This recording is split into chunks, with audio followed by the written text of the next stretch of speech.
തിരുവനന്തപുരത്ത് നടക്കിയ air pistol വെടിവെപ്പ് കേസിലെ പ്രതി പിടിയിലായതോടെ സംഭവം അവിഹിതമാണെന്ന് വ്യക്തമാകുന്നു. പൾമണോളജിയിൽ MD-യും ക്രിട്ടിക്കൽ കെയർ സ്പെഷ്യാലിറ്റിയിൽ ഫെലോഷിപ്പ് നേടിയ ഒരു പ്രഗത്ഭ വനിതാ ഡോക്ടർ ഒരു വെടിവെയ്പ്പ് കേസിൽ പ്രതിയാകുക എന്നത് കൊല്ലത്തുകാർക്ക് ഇപ്പോഴും വിശ്വസിക്കാനുമാകുന്നില്ല.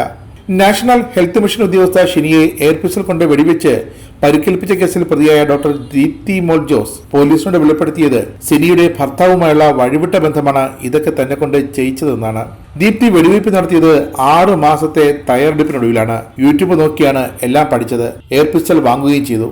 വെടിവെച്ചതാരെന്ന പോലീസിന്റെ ചോദ്യത്തിന് മുന്നിൽ മുഖംമൂടി ധരിച്ച ഒരു സ്ത്രീ എന്ന് മാത്രമാണ് ഷിനി തുടക്കത്തിൽ പറഞ്ഞത്. എന്നാൽ ഷിനിക്ക് ഈ യുവതിയെ നേരത്തെ തന്നെ അറിയാമെന്ന നിലപാടിൽ ഉറച്ചു നിന്ന പോലീസ് ആ വഴിക്ക് അന്വേഷണം തുടങ്ങി. അപ്പോഴാണ് സംഭവം അവിഹിതമാണെന്ന് മനസ്സിലാകുന്നത്. ഷിനി, ഭർത്താവ് സുജിത്ത് എന്നിവരുടെ ഫോൺ കോളുകളും പോലീസ് പരിശോധിച്ചു. ഇതിൽ നിന്നും വനിതാ ഡോക്ടറുമായി ഇവർക്ക് മുൻ പരിചയമുണ്ടെന്ന് മനസ്സിലാക്കിയതോടെ ഡോക്ടർ തന്നെയാണ് വെടിവെച്ചതെന്ന് പോലീസ് ഉറപ്പിച്ചു. പോലീസ് പറഞ്ഞത് ഇങ്ങനെയാണ്: ഷിനിയുടെ ഭർത്താവ് സുജിത്തിന്റെ വളരെ അടുത്ത സുഹൃത്തായിരുന്നു ഡോക്ടർ ദീപ്തി. അടുത്തിടെ ദീപ്തിയും സുജിത്തും അകന്നു. അതിന് കാരണക്കാരി ഷിനിയും. ഇരുവരും തമ്മിലുള്ള അടുപ്പം വാട്സാപ്പ് ചാറ്റുകളിലൂടെ കണ്ടുപിടിച്ച ഷിനി ഭർത്താവിനെയും ദീപ്തിയും വിലക്കി. ഇതോടെ സുജിത്തുമായുള്ള തന്റെ സൗഹൃദത്തിന് ഭാര്യ ഷിനി തടസ്സമാണെന്ന് കണ്ടാണ് അവരെ വകവരുത്താൻ ശ്രമിച്ചതെന്നാണ് ദീപ്തിയുടെ കുറ്റസമ്മതം. യൂട്യൂബ് വീഡിയോകളും സിനിമകളും കണ്ടാണ് ആക്രമണത്തിന് പദ്ധതിയിട്ടത് ഡോക്ടർ ദീപ്തി. ഓൺലൈൻ വിൽപ്പന സൈറ്റിൽ കണ്ട കാറിന്റെ നമ്പർ എടുത്ത് വ്യാജ നമ്പർ തരപ്പെടുത്തി. ഓൺലൈൻ വഴി എയർ പിസ്റ്റൾ വാങ്ങിയ ശേഷം യൂട്യൂബ് നോക്കി അത് ഉപയോഗിക്കാൻ പരിശീലിച്ചു. തൊട്ടടുത്തു നിന്ന് വെടിതീർത്താൽ കൊലപ്പെടുത്താമെന്ന് കരുതിയാണ് കൊറിയർ നൽകാനെന്ന വ്യാജന നേരെ ഷിനിയുടെ വീട്ടിലേക്ക് എത്തിയത്. 5 പെല്ലറ്റ് കയ്യിൽ കരുതി. ഷിനിയുടെ വീട്ടിലെത്തിയ ദീപ്തി എയർ പിസ്റ്റൾ ഉപയോഗിച്ച് തുരുതുര 3 തവണ വെടിതീർത്തു.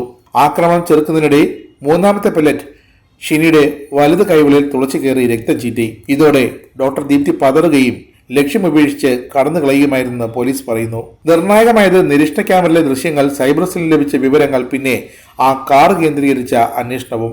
ദീപ്തി മോൾ വർഗീസ് കൊല്ലത്തേക്കാണ് പോയതെന്ന് സംഭവം നടന്ന 2ാം ദിവസം തന്നെ പോലീസ് കണ്ടെത്തി. പിന്നീട് കൊല്ലത്തെ സ്വകാര്യ ആശുപത്രിയിലെ പൾമണോളജിസ്റ്റായ ദീപ്തിയെ ജോലി ചെയ്യുന്ന ആശുപത്രിയിൽ നിന്നും ഉച്ചയോടെയാണ് പോലീസ് പിടികൂടിയത്. ഇവരുടെ ഭർത്താവും ഒരു ഡോക്ടറാണ്. ആ കാറും പോലീസ് കസ്റ്റഡിയിലെടുത്തു.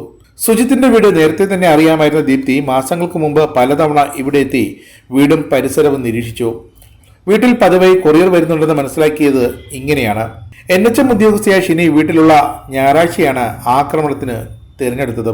സംഭവം കഴിഞ്ഞ് കൊല്ലത്തെത്തിയ ശേഷം ഡ്യൂട്ടിയിലുണ്ടായിരുന്നത് വ്യക്തി തീർക്കാൻ ജോലി ചെയ്യുന്ന ആശുപത്രിയിലേക്കാണ് ഡോക്ടർ ദീപ്തി നേരെ പോയത്. പ്രതിയെക്കുറിച്ച് സൂചനകളൊന്നും ലഭിച്ചിട്ടില്ല എന്ന് മനസ്സിലാക്കിയതോടെ തന്നെ ആരും പിടികൂടില്ലെന്ന് ദീപ്തിയും കരുതി. പിന്നീട് വ്യാജ നമ്പർ പതിച്ച കാറിന്റെ ദൃശ്യങ്ങൾ സമൂഹ മാധ്യമങ്ങളിൽ പുറത്തായതോടെ ആ കാർ ഉപേക്ഷിക്കാനും ഡോക്ടർ ശ്രമം നടത്തി. പക്ഷേ നടന്നില്ല. കേരള പോലീസിന്റെ പ്രത്യേക അന്വേഷണ സംഘം കൈയോടെ പ്രതിയെ പിടികൂടുകയും ചെയ്തു.